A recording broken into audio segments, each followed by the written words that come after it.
हमारी कहानी का आगाज संग जिनवू से होता है, जो कि एक ई रैंक हंटर है। यानी जितने भी हंटर्स के रैंक हैं उनमें सबसे लोएस्ट रैंक वाला हंटर ये है और इसकी वजह से इसे बहुत ज्यादा शर्मिंदगी का भी सामना करना पड़ता है, क्योंकि जिस भी डंजन में ये हंटिंग के लिए जाता है वहां पर हमेशा ये जख्मी होकर आता है। और आज भी ये एक कंस्ट्रक्शन साइट की तरफ जा रहा है जहाँ पर एक डंजन ओपन हुई है और इसको अपने साथियों के साथ मिलकर वहाँ पर रेड करनी है। उस कंस्ट्रक्शन साइट पर और भी बहुत से लोग पहले ही पहुंच चुके हैं, जिनमें से एक शख्स है जिसका नाम है किम, जो वहाँ पर खड़ा चाय की चुस्कियां ले रहा है। तभी उसे पीछे से एक आवाज आती है, ओए किम। जब किम मुड़कर देखता है तो वो उसका एक पुराना साथी बाका पहलवान होता है, जिसको किम सलाम दुआ के बाद पूछता है कि यार तुम तो ये सब हंटिंग वाला काम छोड़ चुके थे, तो आज फिर यहाँ पर कैसे? तो बाका पहलवान बताता है उसे कि यार मेरी वाइफ जो है वो दोबारा प्रेग्नेंट है, तो उसके लिए मुझे कुछ खर्चा पानी चाहिए, तो मैं यहाँ पर आ गया, सोचा यहाँ से कुछ पैसे कमा लिए जाएं। उतनी देर में वहाँ पर जिनवू भी पहुंच जाता है, जिसको देखकर वहाँ पर सारे लोग काफी खुश थे और उससे सलाम दुआ कर रहे थे। तो बाका पहलवान किम से पूछता है कि यार ये तो कोई बहुत स्ट्रॉन्ग हंटर लग रहा है, जिसके आने पे सब लोग बहुत खुश हैं। तो किम उसे बताता है कि तुम शायद इसे नहीं जानते, ये तुम्हारे जाने के बाद आया था और ये कोई स्ट्रॉन्ग नहीं, ये दुनिया का सबसे वीकेस्ट हंटर है। और जिनवू उनकी ये सारी बातें सुन रहा होता है। खैर जिनवू उनकी बातों को इग्नोर करके वहाँ पर चाय पीने की कोशिश करता है, लेकिन उसे चाय मिलती नहीं है क्योंकि खत्म हो चुकी है। पर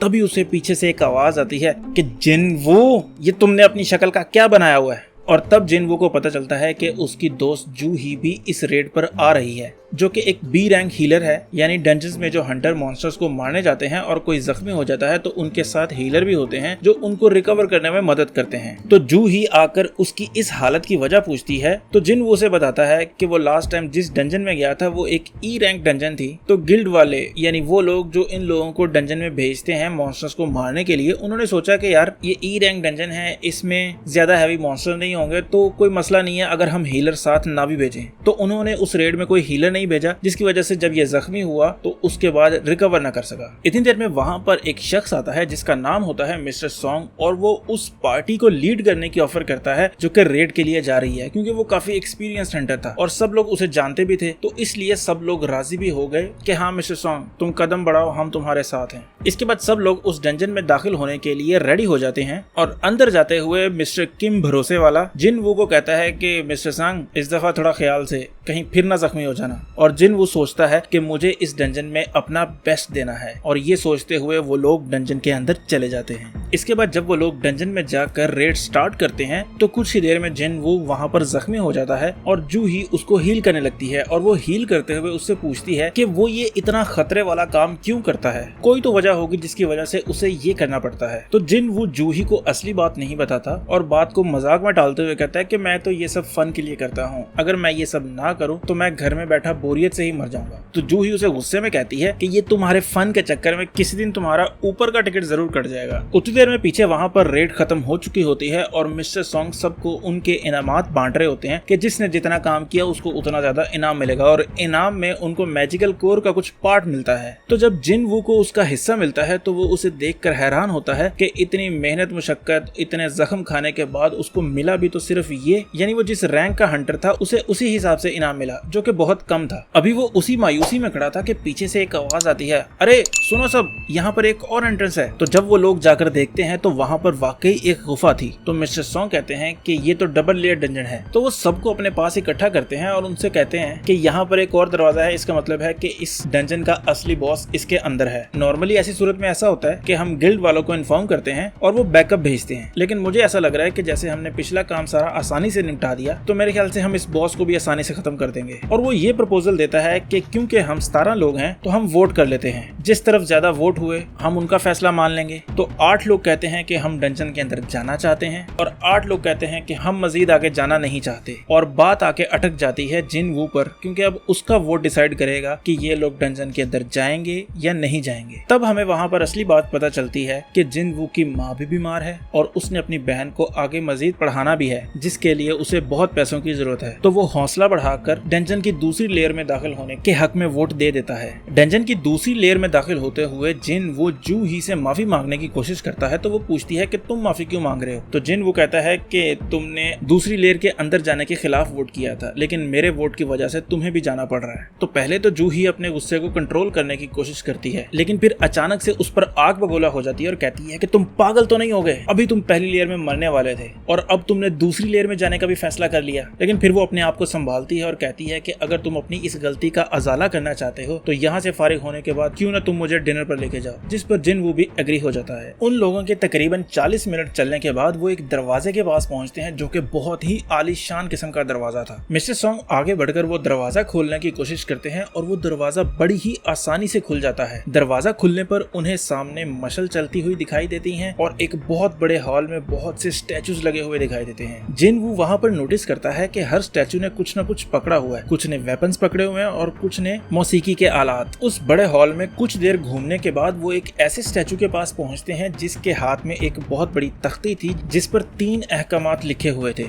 सबसे पहला था कि वर्शिप द लॉर्ड, दूसरा था प्रेज द लॉर्ड और तीसरा प्रूव योर फेथ। अभी वो लोग यही पढ़ रहे थे कि पीछे से उन्हें एक सन्नाटेदार आवाज आती है और वो सब मुड़कर देखते हैं तो उन्हें पता चलता है कि वो जिस दरवाजे से अंदर दाखिल हुए थे वो अब बंद हो चुका है। वहां पर मौजूद सब लोग घबराना शुरू करते हैं तो उनमें से एक कहता है तुम लोग परेशान मत हो, मैं जाकर दरवाजा खोलने की कोशिश करता हूँ। और वो जाता है और जैसे ही वो दरवाजा खोलने के लिए हैंडल को हाथ लगाता है तो उसके पास खड़ा स्टैचू तेजी से अपना हथियार घुमाता है और उसका काम वहीं पर तमाम कर देता है, जिसके बाद वो स्टैचू फिर अपनी जगह पर साकिन खड़ा हो जाता है। ये देखकर वहाँ पर अचानक से खलबली मच जाती है। ये सब देखकर जिन वू को याद आता है कि थोड़ी देर पहले जू ही उसे कह रही थी कि वो सामने बुत हमें ही आंखें घुमाकर देख रहा है, लेकिन तब किसी ने उसकी बात पर गौर नहीं किया। लेकिन इसके बाद जब जिन वू मुड़कर उस बुत को देखता है तो उसकी वही आंखें अब चमक रही होती हैं। जैसे जैसे उस स्टैचू की आंखों में चमक बढ़ती जाती है तो जिन वू कुछ रियलाइज करता है और सब लोगों को जोर से चिल्लाकर कहता है कि झुक जाओ। और तभी हम देखते हैं कि उस स्टैचू की आंखों से एक बहुत बड़ी लेजर बीम निकलती है और वहां पर मौजूद कुछ लोग तो जिन वू की बात सुनकर नीचे झुक जाते हैं, लेकिन कुछ टाइमली झुक नहीं पाते, जिनको उस स्टैचू की बीम नेस्तो नाबूद कर देती है। और मिस्टर सॉन्ग सबको चिल्लाकर कहते हैं कि कोई भी खड़ा मत हो, जो जहां पर है वो वहीं पर बैठा रहे, क्योंकि जिसने भी खड़े होने की कोशिश की वो मारा जाएगा। इसके बाद मिस्टर सॉन्ग जिन वू के पास आते हैं उसका शुक्रिया अदा करने के लिए कि उसकी आवाज की वजह से बहुत से लोग बच सके। लेकिन तब हमें पता चलता है कि मिस्टर सॉन्ग का इस सारे मामले में एक हाथ कट चुका है और उससे खून बह रहा है, लेकिन उनको इस चीज की परवाह नहीं है। तो वो पट्टी करवाते हुए जिन वू से पूछते हैं कि मिस्टर सॉन्ग तुम्हें क्या लगता है ये मॉन्स्टर किस रैंक का होगा? तो जिन वू कहता है कि मैं तो कभी डी रैंक से ऊपर वाली डंजन में कभी गया ही नहीं, तो मैं नहीं जानता कि ये किस रैंक का होगा। तो मिस्टर सॉन्ग कहते हैं कि मैं 1 या 2 दफा बी रैंक वाली डंजन में गया हूँ, लेकिन वहां पर भी इस लेवल का मॉन्स्टर नहीं था। मुझे तो लगता है कि ये ए रैंक या उससे भी ऊपर एस रैंक का मॉन्स्टर है। तभी उनमें से एक उठने की कोशिश करता है और कहता है कि ये तो सिर्फ एक डी रैंक डंजन है और मैं यहाँ पर मरना नहीं चाहता। फाइनली मैंने एक बहुत बड़े गिल्ड को ज्वाइन किया और मैं यहाँ पर आकर मर जाऊं,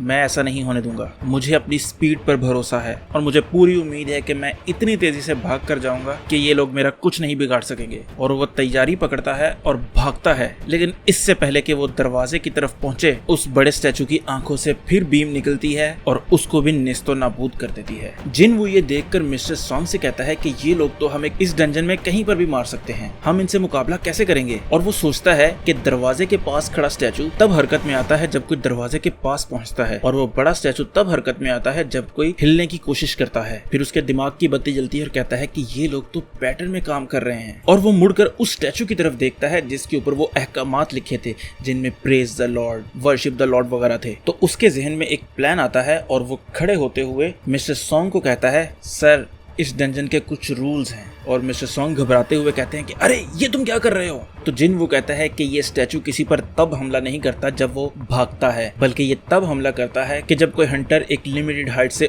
ऊपर खड़ा होता है। और वो सबको चिल्ला कर कहता है कि इस बड़े वाले स्टैचू के सामने सब झुको। और सब लोग उसे कहते हैं कि जिन वो क्या तुम पागल हो चुके हो? लेकिन जिन वो किसी की नहीं सुनता और उस बड़े स्टैचू के सामने झुक जाता है और बाकी भी उसके पीछे वही करते हैं जो वो कर रहा है। और ये सोचते हैं कि अगर उनके इस तरह झुक जाने से वो यहाँ से जिंदा बचकर जा सकते हैं तो क्यों ना ऐसा कर दिया जाए, क्योंकि यही वो पहला हुक्म था कि वर्शिप द लॉर्ड, जिसका मतलब था कि उस बड़े स्टैचू के सामने झुक जाना। और थोड़ी ही देर बाद उस स्टैचू की आंखों में से रोशनी आहिस्ता आहिस्ता कम होना शुरू होती है, लेकिन तभी उस स्टैचू के चेहरे पर एक बहुत बड़ी स्माइल आती है और सब उसके चेहरे का ये एक्सप्रेशन देखकर मजीद घबरा जाते हैं। अब उनको उस स्टैचू के सामने झुके हुए काफी देर हो चुकी थी, तो उनमें से बाका पहलवान खड़े होने की कोशिश करता है और जब खड़ा होता है तो वो ये देखकर खुश हो जाता है कि अब वो स्टैचू उन पर हमला नहीं कर रहा और उनकी जिंदगियां बच चुकी हैं। हैं। तो उसको देखते हुए बाकी सभी आहिस्ता आहिस्ता खड़े होते हैं और बहुत खुश होते हैं, लेकिन उनकी ये खुशी ज्यादा देर नहीं रहती, क्योंकि अचानक से जमीन कांपने लगती है और वो सामने देखते हैं तो वो स्टैचू अपने तख्त से खड़ा हो चुका था। तो वो अपना पैर उठाता है और सामने खड़े कुछ हंटर्स पर रखता है और उनको वहीं पर मार देता है। और ये देखकर वहां पर एक खौफ की लहर दौड़ जाती है। तो सब सोचने लगते हैं कि अब हम क्या करें। तो उनको याद आता है कि क्यों ना हम दूसरा हुक्म माने इसका, यानी कि पहला तो था वर्शिप द लॉर्ड, दूसरा है प्रेज द लॉर्ड। तो क्या पता इस बुत की तारीफ करने से ये हमें छोड़ दे। तो उनमें से एक कहता है कि मैं चर्च में गाया करता था, तो मैं जरा ट्राई करता हूँ। और वो आगे बढ़कर उस बुत के सामने जाकर उसकी तारीफों के पुल बांधने लगता है, लेकिन उस स्टैचू को इससे कोई फर्क नहीं पड़ता और वो अपना पैर उठाकर उसके ऊपर भी रखता है और उसको भी खत्म कर देता है। और यहाँ पर हमारी इस सीरीज की पहली एपिसोड एंड हो जाती है। उम्मीद है आप लोगों को ये वीडियो जरूर पसंद आई होगी। अगर आपको वीडियो पसंद आई है तो वीडियो को लाइक करें, कमेंट करें और सब्सक्राइब जरूर करें। बाकी खुश रहें, खुश रखें। अल्लाह हाफिज।